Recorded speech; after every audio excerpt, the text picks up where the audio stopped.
সমাগত 2021-এর বিধানসভা নির্বাচন। বিধানসভা নির্বাচনকে সামনে রেখে ইতিমধ্যেই প্রস্তুতি আরম্ভ করেছে বিভিন্ন রাজনৈতিক দল। জনসমর্থন আদায়ের লক্ষ্যে দিনরাত এক করছেন টিকিট প্রত্যাশী প্রার্থীরাও।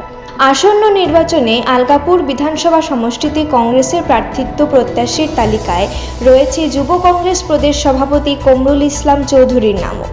প্রথমবারের মতো ইস্টার্ন নিউজের ক্যামেরার সামনে এই বিষয়ে প্রতিক্রিয়া ব্যক্ত করে কমরুল ইসলাম চৌধুরী বলেন, সঙ্গে আমি সম্পর্ক করছি এবং বিভিন্ন স্তরের যারা এখানের কর্মী তাদের সঙ্গে আমরা কথাবার্তা চলছি এবং যদি হাইকমান্ডে আমাকে প্রার্থিত্ব দেয় নিশ্চয়ই আমি আলগাপুরে খেলার জন্য আমি প্রস্তুত এবং আলগাপুরের যেগুলি সমস্যা, বিশেষ করে হাইলাকান্দি জেলার যেগুলি সমস্যা, বরাকপুর জেলার যেগুলি সমস্যাগুলো আগামী দিনে নিশ্চয়ই সমাধান করবার জন্য আমি চেষ্টা করব। তারপরে আবার বলছি যে হাইকমান্ডের যেটা ডিসিশন হবে আমি সেটা যেই কংগ্রেসের ক্যান্ডিডেট হবে আমি ওনার সঙ্গে আছি। আসলে বরাকবিলিতে 15টা সমষ্টির মধ্যে আপনি কেন আলগাপুর সমষ্টি বেছে নিলেন?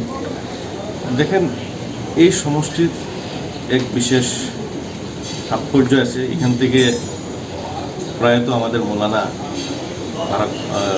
উত্তর পূর্বের প্রথম আমিরে শরীফ আব্দুল জলিল সাহেব এখান থেকে নির্বাচিত হয়েছিলেন, জননেতা শহীদুল আলম চৌধুরী এখান থেকে নির্বাচিত হয়েছিলেন। তো নিশ্চয়ই আমি নিজেকে সৌভাগ্যবান মনে করব যদি এখান থেকে আমি খেলতে পারি এবং আশা করছি যে জনগণের যেগুলি অসুবিধা, প্রায় বিশেষ করে এই লাস্ট যে 5 বছর আজকে যে আন্দোলন আমরা করে এসেছি 5 গ্রাম পেপার মিলে, আপনারা সবাই জানেন যে এই 5 গ্রাম পেপার মিল কিসের জন্য আজকে এই অবস্থা। তো সেই সমস্যাগুলো নিয়ে আগামী দিনে নিশ্চয়ই আমি সমাধান করবার চেষ্টা করব। কংগ্রেস আমাদের বিভিন্ন প্রকল্প দেওয়া হয়েছে, আমরা প্রকল্প ছিল, কিন্তু সেই প্রকল্পগুলো এই বিধায়ক বা এই সরকার আমাদের সেগুলি পূর্ণ হয়নি, মুক্ত করে বলেছে।